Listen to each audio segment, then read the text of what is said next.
In today's show, we look at the waiver wire for fantasy basketball, players who are added, players who are dropped, players who should be added, players who should be dropped. Michael Bolton. Thanks, Josh. It's Michael Bolton here, and it's time for another episode of the Locked On Fantasy Basketball Podcast. Let's get to it. Let's get to it, indeed. You are Locked On Fantasy Basketball, your daily fantasy basketball podcast, part of the Locked On Podcast Network.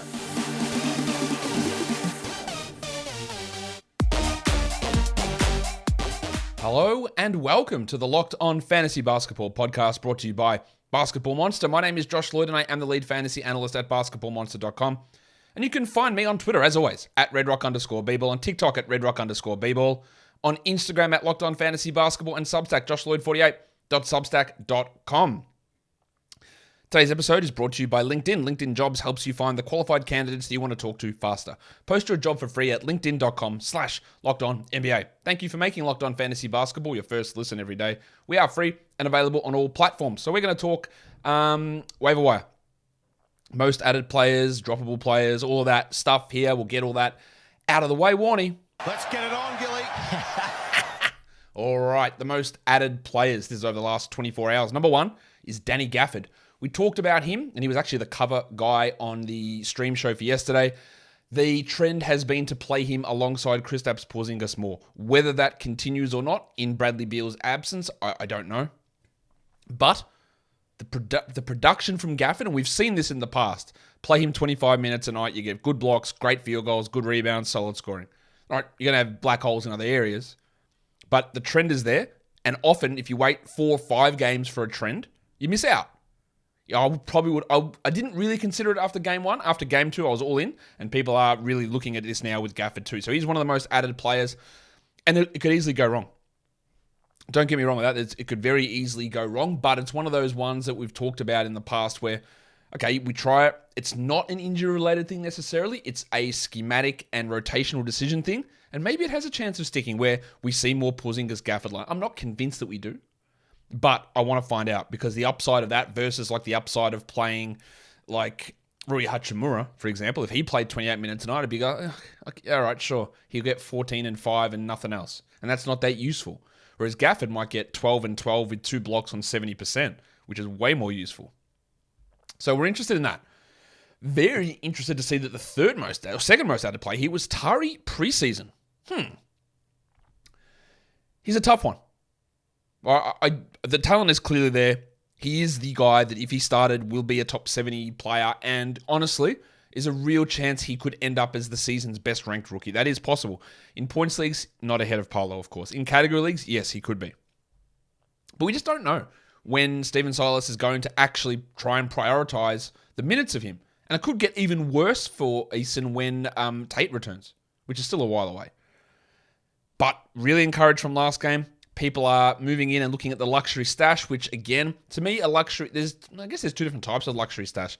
There's the luxury stash, and there's the stash where you buy 2 of them so you can sit one on the shelf and not touch it. Eason's not that one, because he's still giving you like 14 team value at worst. And if it pops, it's great. The other one, the one that you buy the double of and keep pristine and new in box, NIB, is like a Tom Bryant, where there's value in him if Davis is out, like today, but in every other game he's a 0. So you're literally taking zeros with no high floor at all to give that value. Eason's not that guy. So I like it. But it's always going to be dependent on your individual situation. Can I deal with subpar production? How long do I have to wait? It might be till February. There's no right or wrong answer with adding him. I think it probably is the right move to add Eason after last game, but just be prepared for 17 minutes and 4 points today. That's the worry. Mo Bamba, one of the most added players for the Orlando Magic. I mean, sure. I don't know why, but sure. I guess it's because we've still got Wendell Carter out. Mo Bamba's ready to return. I think that Mo Wagner's a better player than Mo Bamba. For fantasy, probably not. I don't dislike this, though, because Bamba was putting up solid fantasy numbers. On court, I still think he's bad. But he was putting up solid fantasy numbers, and he has a brilliantly good fantasy stat set. We saw it last season when he played 27 minutes a night and was a great option. All right, so I don't mind taking a crack at him now and just seeing if they do play him over Wagner because Carter's still out. But when Carter comes back, he just won't play. And then we're still in Orlando. Jonathan Isaac, yeah, one of the most added players, 4th most added player over the last 24 hours because we got an update that he was going down to the G League. I still think he's weeks away from returning. I don't think he's coming back this week. I don't think he's coming back next week in week 9. Maybe week 10. I would guess Christmas is more likely for Isaac. And then it's going to be basically half the season done. Not quite.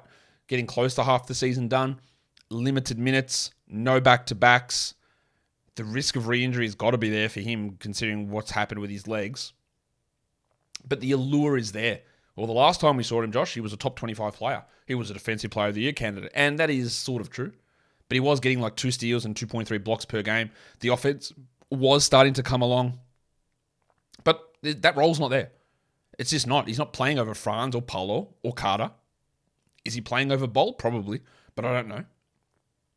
But as I detailed on yesterday's show, this is, like, if you have the open ninja slot, you're sitting in a really strong position in your league, top 2, top 3, going well, do it.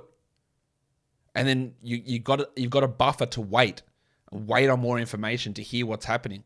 I still think that it's going to be one of those ones where we add these injured players who haven't played forever and it just doesn't pan out. It happens every year with these guys. And the default position should always be, I don't think it's going to happen, but the allure's there, the upside is there. Even though I think there's a 2% chance of making these figures up, but a 2% chance of it hitting, the allure is there. So I'm not going to kill you for adding Jonathan Isaac. Obviously, there's no short-term, and I don't think he's going to have any impact in 2022. It'll be once the calendar ticks over, I'm guessing, is when he actually starts to play.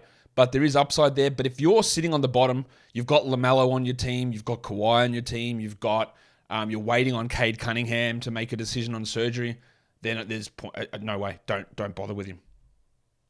Andrew Nembhard, one of the most added players. Yeah, should have been added last weekend. Clear add everywhere. Yes, if Halliburton returns, his value dips, and then we reassess it. But he was good before Halliburton went out. He was sort of fringe 12, pushing into almost must-roster 12 before Halliburton got hurt.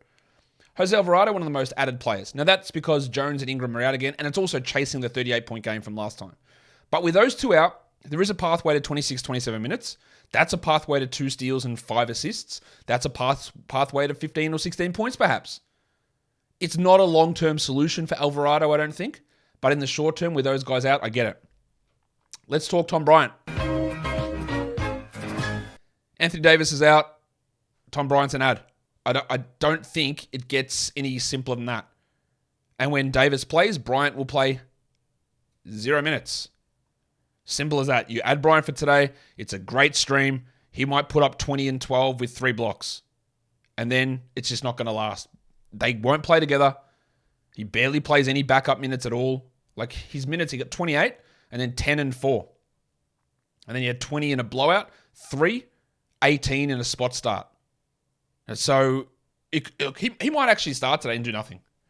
But it is a great ad for today. One of the premier streams out there. And then I've got this guy, if you're coming from Instagram or where I posted the graphic, I'm putting Tim Hardaway as the 4th most added player. Or, sorry, not the 4th. I think he's the 6th most added player on Yahoo because he's still rostered in 62% of leagues only. Meaning 38% of leagues are sleeping. Now, there is no way that Tim Hardaway continues what he's doing. So you're not going to be able to sell high on him. But you cannot leave him on the waiver wire. The most important thing is he's getting minutes and a shit ton of shots. And yes, the shots are going in and they won't continue to go in at this level. But Tim Hardaway is a guaranteed must-roster player for now. You cannot leave him on the wire. You just can't do it. We could be back in 3 weeks' time and I'll say yeah, the magic's off. He's hitting 30% of his shots. Drop him. Right? That is almost definitely going to happen. But you've got to add him now. And I don't know why it's taken so long for so many people to go and grab him. Just a simple statement. Like, these are the most added players now. And it also goes to show that some people are very behind the times. Andrew Nembhard just being added now. Why? Tim Hardaway being added now. Why? These guys should have been added on the weekend. Seriously, on the weekend, these were must-add players. So, when we've talked about them for days, about being must-add players. But now they're just starting to pick up. You got to go and add them. Today's episode is brought to you by LinkedIn Jobs. Every day, a new potential hire, it's so important for your business. If you're the one making those decisions, you know it feels almost like life or death. Because a bad decision, an incorrect hiring decision can set your company back in so many different ways. That's why you have to check out LinkedIn Jobs. LinkedIn Jobs helps you find the right people for your team faster and for free. It is so easy. Go in and create that job. Click, click, click, click, click. There you go. Job's typed up. Done. And then you go in and you add your job in and you add the purple hashtag hiring frame to your LinkedIn profile, and that tells people that you are hiring. Simple tools like screening questions make it easy to focus on candidates with just the right skills and experience so you can quickly prioritize who you'd like to interview and hire. That's why small businesses rate LinkedIn Jobs number one in delivering quality hires versus leading competitors. LinkedIn Jobs helps you find the qualified candidates that you want to talk to faster. Post your job for free at linkedin.com/lockedonnba. That's linkedin.com/lockedonnba to post your job for free. Terms and conditions apply. Let's go to the most dropped players in fantasy basketball over the last 24 hours. I think majority of these I agree with. Number one is Kevin Love. You stream him when their schedule allows for it. Last game he played 9 minutes, went to the locker room. I don't believe that he's a must-roster player, so move on. Shake Milton. It was lovely while it happened, my guy. But yeah, this is, well, I should just call this the Jack list. Get that garbage out of here! Now, Milton will still have a few little games where you go, maybe I shouldn't have dropped him until Maxey returns. But we've seen the priority. It's Melton and Harden. Milton's down next, and then when Maxey returns, he goes to fourth guard. He's a 14-team league guy still, I think, Shake, but not a 12-teamer. Maxey Kleber, I guess people streamed him for yesterday. I really like Maxey, but his fantasy game has really disappeared. Caleb Martin, yeah, he's not good, but there's 2 more quality games coming up for the Heat. I would not have dropped him yet because they play Thursday, they play Saturday. There's no point dropping him after Tuesday with the hopes to stream someone in today when you probably don't have the roster spot. The Heat have that great schedule. After Saturday, yeah, turf him. Like he's not useful enough. But the schedule necessitates holding, I think. Josh Green, yeah, look, we saw it on Monday, a big game. There was 3 games on Tuesday. You stream him in, you shit the bed, you move on. Cool. Marvin Bagley. I don't know how to react to this. What did he have? 4 and 4 last game with 2 steals in 19 minutes. He got benched. Why? Because he's bad. He can have a double-double, and we have said this a million times. Bagley is a points and rebounds player, and double-doubles look sexy because they're both double-digit figures. And people go, oh, they're big numbers. I like big numbers. And then he has 0 assists and usually lacks in threes and steals and blocks. And in the past has been bad with both his percentages. But this season they've been up. But they're coming down. I don't know that I would drop Bagley, but I'm quite critical of Dwayne Casey. I don't think that Dwayne Casey is making the wrong decision in benching Marvin Bagley because Marvin Bagley is an offensive black hole and a defensive liability. And I don't think you want either of those things on the court for bulk minutes. I would probably give it a couple more games here, especially because it is a back-to-back and he's playing today anyway. But this, to me, was always the likely outcome. There'd be some good games, but he'd go back to being Marvin Bagley, and he has. So, there's no problem, especially in a points league. If he's going to continue to be the starting center, do it. But my initial prediction with Bagley was he'd start, and like in a month or two, Casey would be like, I don't think we can have this guy starting, or he's going to be a ceremonial starter because it just kills us every time he's out there. And I think that's what will end up happening. He might start and be a 21-minute guy, and then Duran and Stewart and Bay all eat in because they are better than him. That's how I view that. Chetty Osman, I guess people streamed him for yesterday. All right, but you can obviously get rid of him. And then there's Dracaris Levert. Clear a 12-team drop. Absolutely clear. You add him when one of Mitchell or Garland is out, and that's it. So out of those guys dropped, the only guy I probably wouldn't have is Caleb because of the schedule. And I probably wouldn't have dropped Bagley just yet. But again, if I'm looking long-term, I don't really buy it. But I probably wouldn't have done it just yet. Let's look at some players who are droppable. A reminder, droppable. Droppable. This does not mean have to drop them. It means that you can drop them. If they're on your roster, you need to activate someone. You're doing a 2-for-1 trade. You're trying to stream someone in. You want to get Tom Bryan in your roster today. These are guys that if you drop them, I don't think it costs you that much. Top 4 names there are more for category leagues. Lonnie Walker. We are seeing, again, like Marvin Bagley, the pattern of Lonnie Walker reappear. A guy that needs big minutes and big usage and outsized percentages to be useful. And he got all that. And now he's not. And he does nothing else. So he played like 25 minutes last game.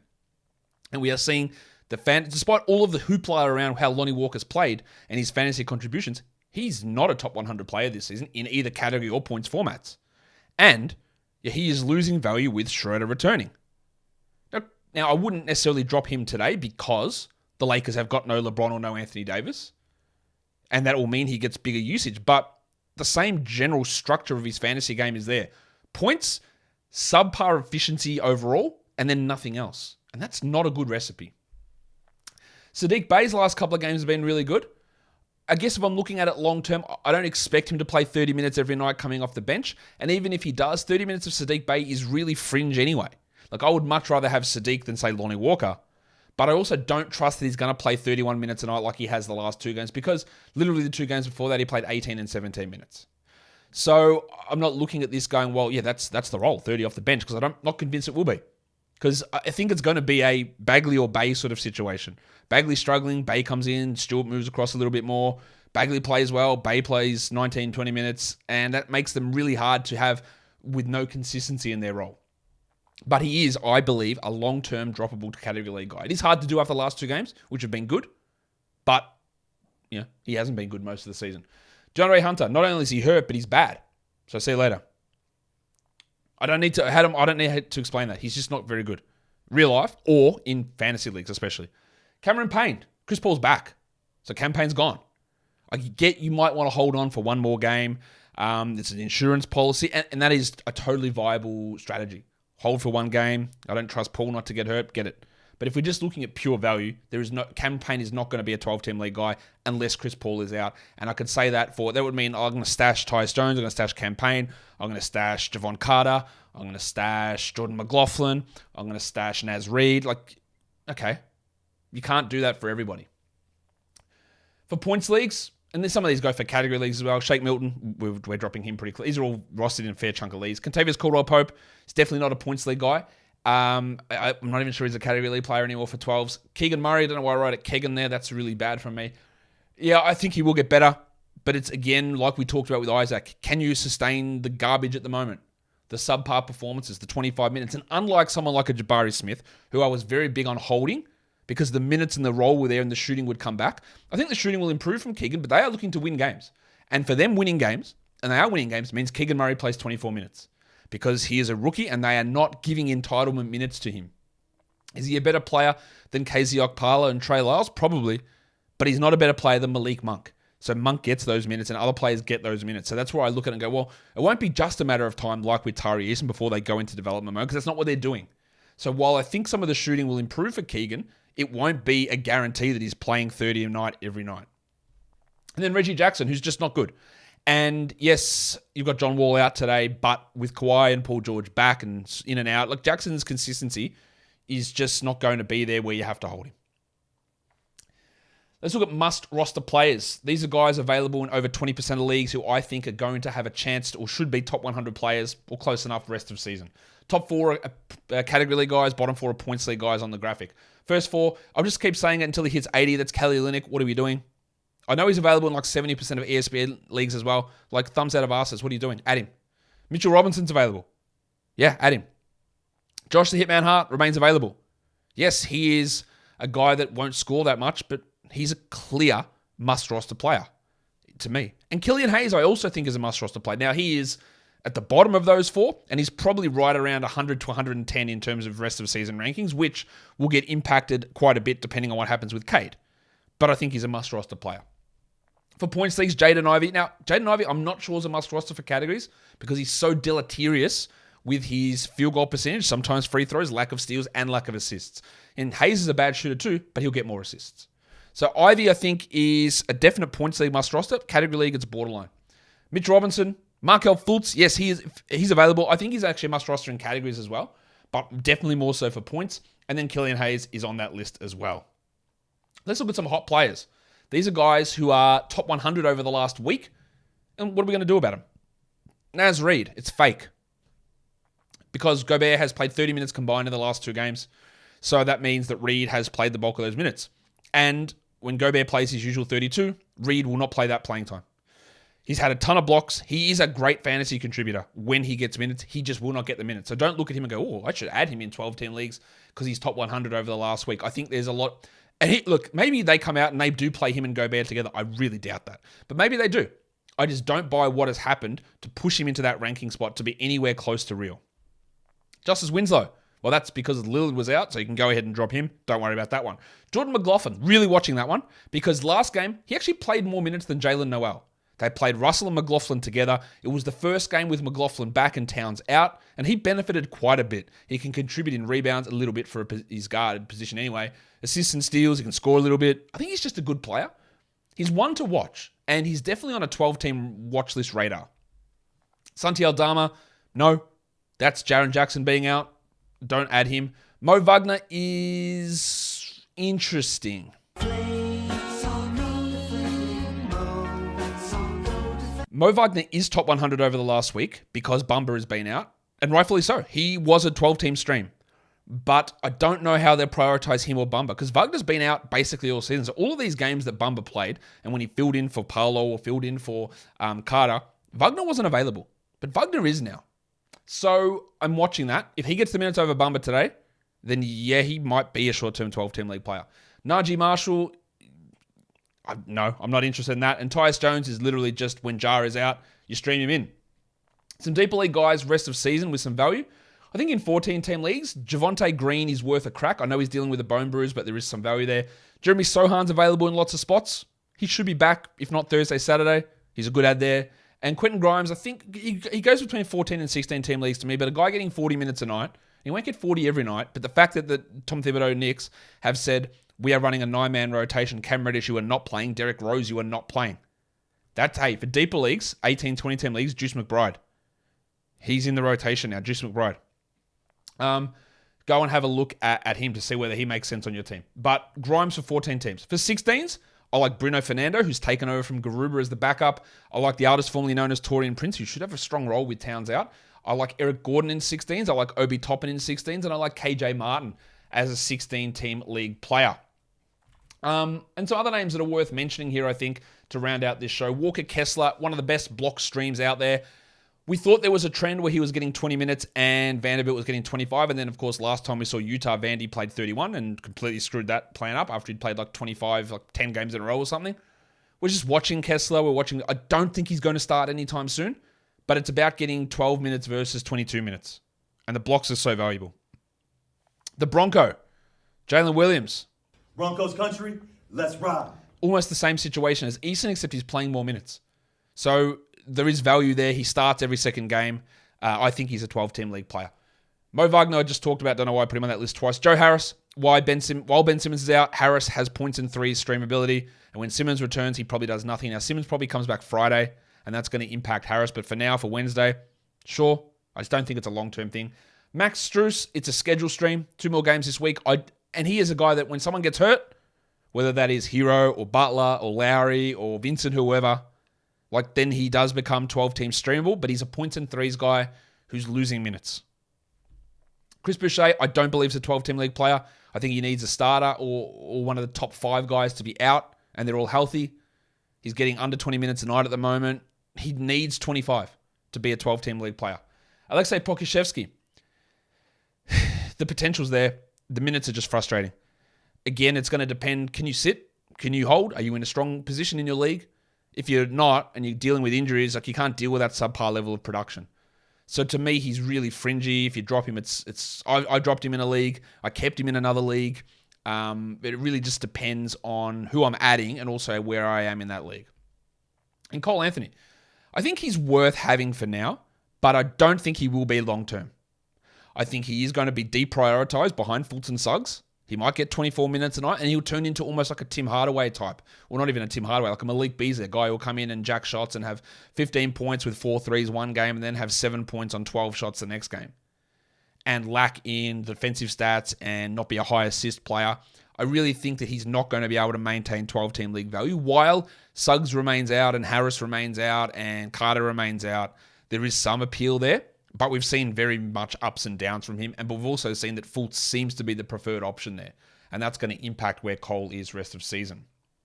Guys, that'll do it for me today. Is there any other waiver wire guys that you're looking to add? please drop them in the comments below. And follow this podcast on Apple Podcasts, Google Podcasts, Stitcher, Spotify, and on Odyssey. If you're on YouTube, thumb it up. Leave those comments down below, guys. We are done here. Thank you so much for listening, everyone. See ya.